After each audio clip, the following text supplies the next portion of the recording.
clavicular portion is the easy one because you pretty much just follow the clavicle and then it comes across. And you can follow this one all the way to its insertion. Okay. The sternal one, depending on if you're talking males or females, gotta be careful where you're at. The origin is still sternum costal cartilage, so you can be in there, whether you're talking male or female, you can be right here. And then you're saying it kind of, and if it's female, you're gonna say it covers the rest, underneath the breast tissue, obviously, but you can still get to some of the sternal portion of the muscle and not be into the breast tissue, okay? Mm-hmm.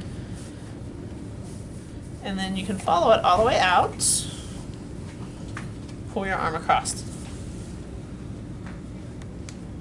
to its insertion. Like the lats and the teres major, the clavicular portion comes across, the sternal portion comes across, and then they do this.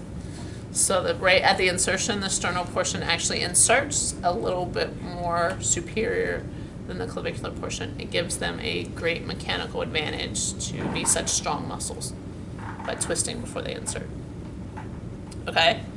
Collectively, the sternal and clavicular portions do adduction, horizontal adduction, and internal rotation. The clavicular portion is the first, by itself, is the first 60 degrees of flexion. The sternal portion is the first, or the first 60 degrees of extension. Everybody good with that?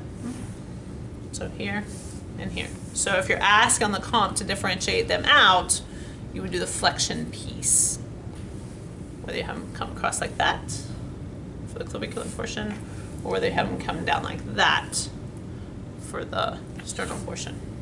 Are we okay with that? Mm-hmm. Medial and lateral pectoral nerves, C5 through T1, right? It's the whole brachial plexus.